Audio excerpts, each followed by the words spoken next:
Welcome to Innovation Corner. I'm your host, Jamar Brown. Today we're with John Powers, the CEO of Simpsqe. John, how are you doing today? Great. Yourself, Jamar? I'm doing great, Excellent. You know, it's really exciting because we're actually in the lab where everything kind of happens. And so it's a great place for us to have this conversation today. Yeah, no, it's perfect. This is where we do all our sequencing and all our experimentation. So it's really where the product's been developed. So just for the layman out there, just kind of explain what it exactly is that the genomics testing does and what you're trying to do. When you look at it, what genomics does is it's really your biological blueprint. It's the encyclopedia of Jamar. Okay. So it really shows how you are made up and what you're sensitive to, what you're not sensitive to. And the beauty of it is when you look at evolution, the best problem solver in the world is evolution. So your DNA changes, it evolves. You know, we've been evolving since the beginning of time. And a lot of diseases have really been eradicated just through evolution. Okay. Where the whatever it is, whether it's plant, animal, or humans, adapt to the issue and their body adapts to it and their DNA changes. And that's a long process. So what we do with the study of DNA is we try to find out through research that's been done specifically on specific genes or portions of the genes called SNPs, what represents sensitivities to any kind of predisposition, whether it be medical, whether it be vitamins, minerals, foods, so you can figure out how to make your body, Jamar's body, work best. Okay. So when you look at, any kind of DNA editing, like when people talk about CRISPR, that's really, everybody freaks out because they look at all the science and they're looking at all that. No, you can't create, superhumans. Right. But you got to think of it. How about if you're using CRISPR to deliver medicine? So a big problem now with treating a lot of brain ailments, and cancer specifically, is the blood-brain barrier and getting medicine into the skull, into the brain, through the blood-brain barrier. Now, if you can CRISPR a medicine or a treatment directly onto the DNA, it's going to go right, you won't have the problem. And if you look at it from an editing standpoint, what's interesting with CRISPR is it's got to be reversible, so that if 3 generations down it causes a subclonal mutation or defect, you can reverse it. You know, it sounds like you're doing something similar to what can be referred to as root cause analysis. You're trying to get to the root cause, and then a term that just popped in my mind is root solution as well. Yeah. Right. What is the root cause, and what is the absolute best solution to treat the cause in a very specific, targeted way based on each person's own genetic makeup? Is that accurate? Okay. No, that's exactly, DNA is really the root for everything. So when you look at it from a perspective of medicine today, you go in and first thing you do is you tell your doctor what your ailments are. Right. So he's looking at symptoms. So he's trying to determine the cause. But for the most part, he's treating your symptoms, because that's the indicators that he's getting for treating it. And through all the training and their experience, they typically have a good idea where the cause is coming from. As well, it's in your lungs, it's a stomach issue, but that's not necessarily the cause, that's the location. So when you look at cancer, they talk about breast cancer, they talk about colorectal cancer, head and neck cancer. It's really not that location that's relevant, it's the mutation. Interesting. So you can have a BRCA mutation, which people know right away because, oh, well, that's breast. It's also in pancreatic, it's also in colorectal. So that BRCA mutation isn't specific to breast. So when you start looking at that and you realize there's 50,000 variations of the BRCA mutation. So you have BRCA 1 and 2, but there's all sorts of mutations to those. And as cancer or any cell mutates, and it can't find its path anymore, that's where you get subclonal mutations, and it just mutates again. I mean, what I'm hearing is it sounds like that's what makes it kind of challenging, is the ongoing mutations and the changes that are constantly happening as you're trying to isolate, the root cause and sort of to be as targeted as possible. And that's the beauty of it, is it's a very dynamic science, because it's constantly changing, and it's not necessarily fast changing, but that's the difficulty, is you're not going to be able to treat one person. And we talk a lot about statins. So you got cholesterol issues, and they use basically statins on everybody, even though there's 40% of the market they don't do anything for. And in fact, they might actually cause adverse effects. Right. Well, you can test for that. You know exactly who's going to be who statins will work on and who they don't. But since it's an inexpensive solution, they use it universally. What should happen is we hope we get to the point with not only medicine, but with foods and everything else, you understand what your body functions best on. Okay. You know, everybody's like, oh, fresh air and sunlight. Right. That may not be the best for everyone. You know, you want vitamin D, but you know, some people get in the sun and they burn real quick. Right. True. So you've got to look at how do we balance this, and it's not one thing. So you know, it's not like you're going to take one medicine. That's the problem with chemotherapy. A lot of times they're going to hit you with a heavy dose of chemotherapy, which causes all sorts of adverse effects, but they're like, well, we got to kill the cancer. And if you can look at combination therapy and say, okay, we're going to attack the cancer, we're also going to attack all the pathways that it travels down, and we're going to help promote the cells that fight cancer. So you have three separate, you know, agents there, and I'm not, you know, you can call them drugs, whatever you want, but they may not be chemotherapy, it might be immunotherapy, it might be hormonal therapy, so it's much easier in a patient. And what we're really trying to do with Simpsqe is we're trying to find a way to make this cost affordable so it can be treated on everyone. Because when you look at it, it's extremely individualized.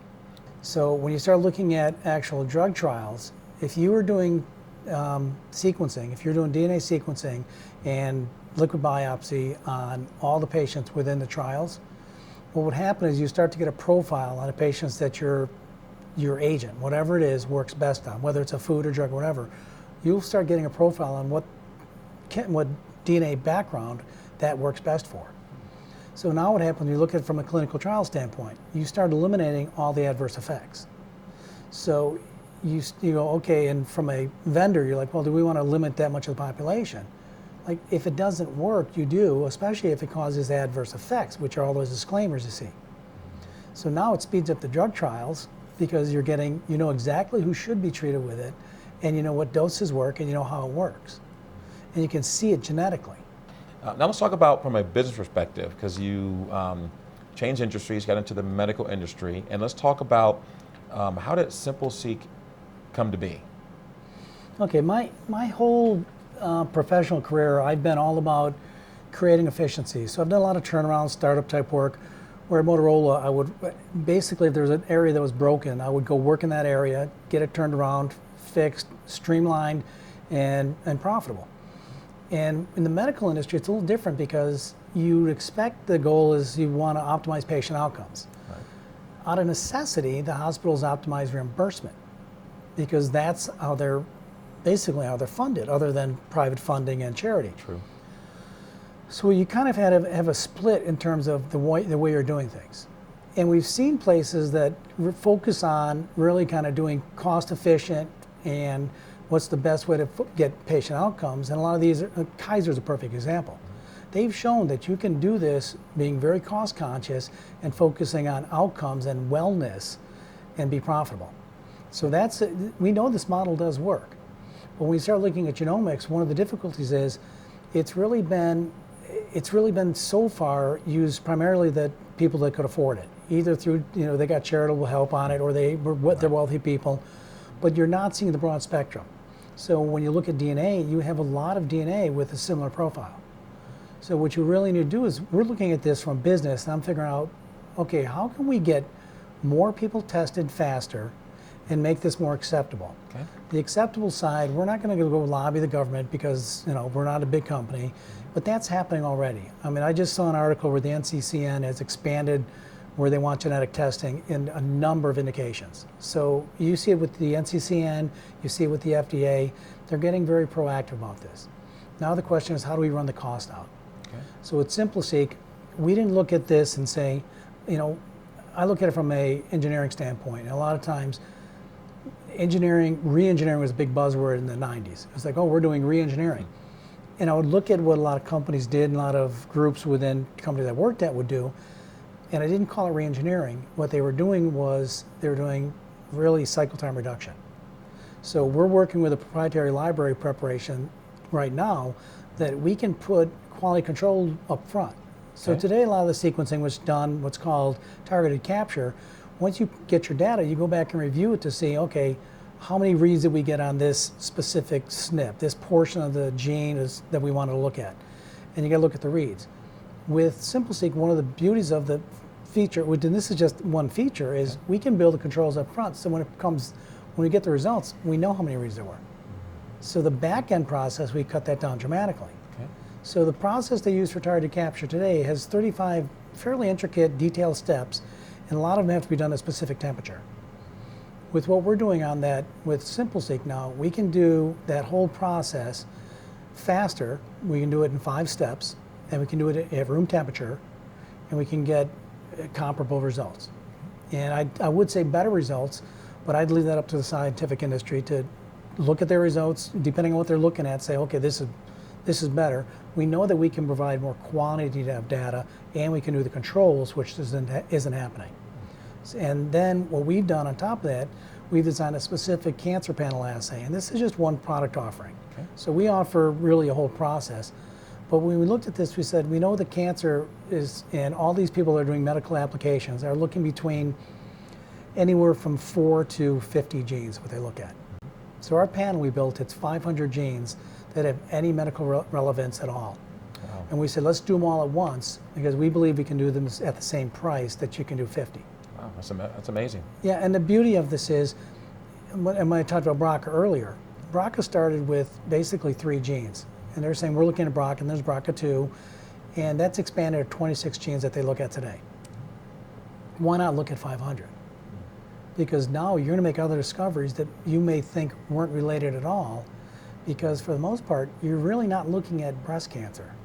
You're looking at mutations and interrelationships. And a lot of that, as we expand, as you look at the growth, the nice thing is we can incorporate other industries. So we look at quantum computing, and we look at the advancements in computing and data analysis. That's where we can pull it in and really make it a robust product. So, and once you sequence with 500 genes, you get tested once. If someone else has a better application, you already got it done. Interesting. Well, let's talk about like the different applications as from a medical perspective. You mentioned like breast cancer and the different mutations and that type of thing. What are you looking more at disease states or more of how? I mean, what are you looking to address from a sort of business perspective or from a company perspective, mid long term? No, we really look at this where short term, we want to provide a better method for the people that are doing testing today, and provide more opportunity for new vendors. Got it. Okay. We're not doing the analysis. We're not the genius of figuring all the applications and the relationships. But if we can get them data, it's kind of like wireless did. Okay. You provide a bigger pipe for data and don't flood data to people. There's a lot of smart people out there that can come up with new applications. Okay. And working on existing product is a first step, which works great and works. Cancer is a great place, but now it really starts playing into overall wellness.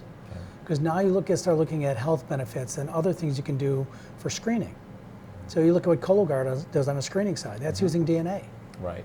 And you look at diet recommendations. There's a bunch of companies out there making food recommendations based on preferences and predispositions of people for certain foods, fruits, vegetables. They may not be good for you, for that one person. So we really look at this becoming critical in treatment, screening, and overall wellness.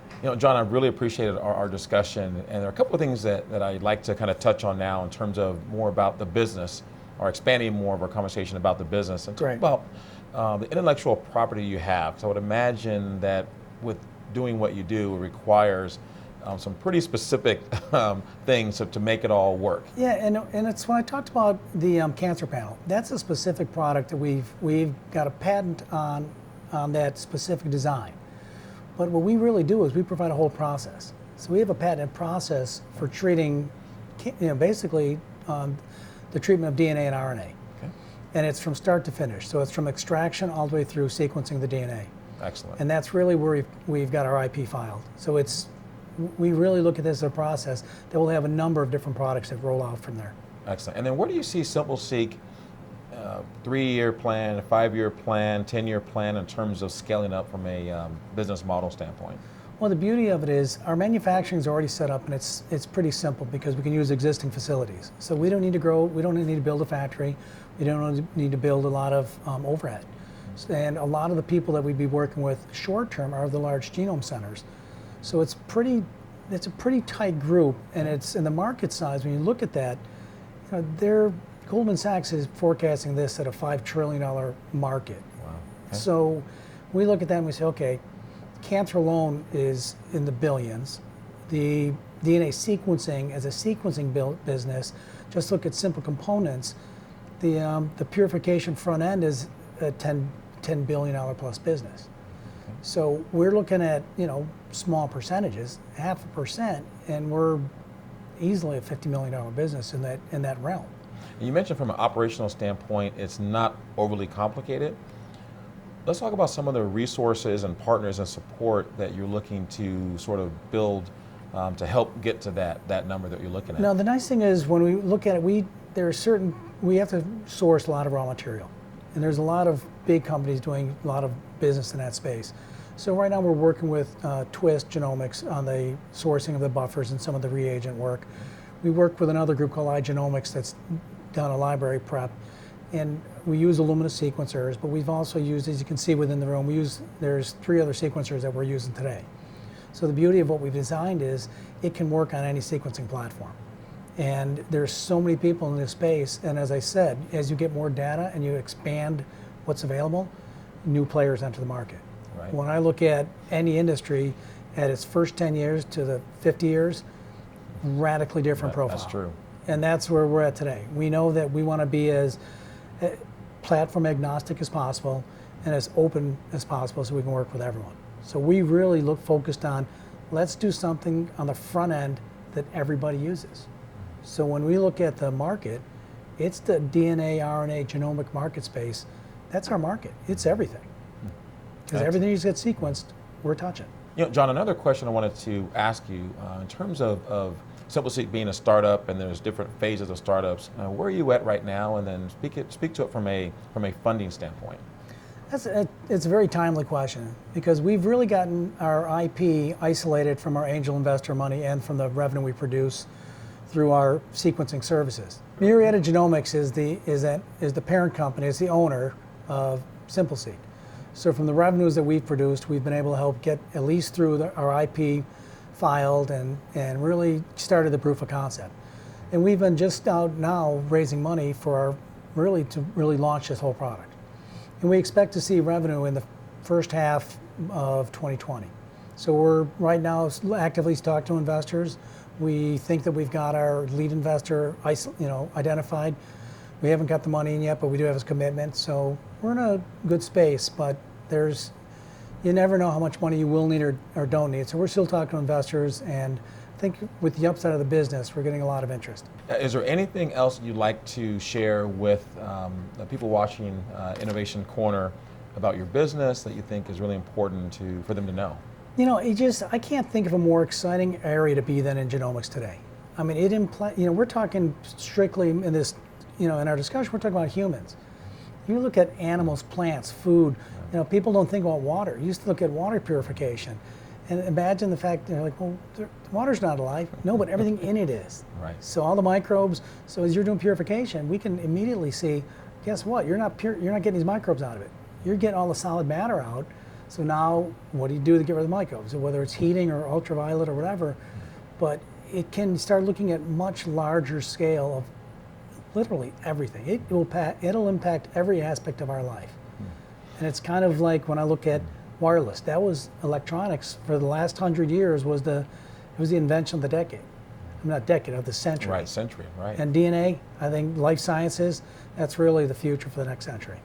Well, I couldn't agree more, and I think with Simpsqe and you at the helm, I think you have a bright future, and I want to thank you for your time today, John, and appreciate you being on Innovation Corner, and I want to thank all of our guests for watching Innovation Corner. We look forward to seeing you next time.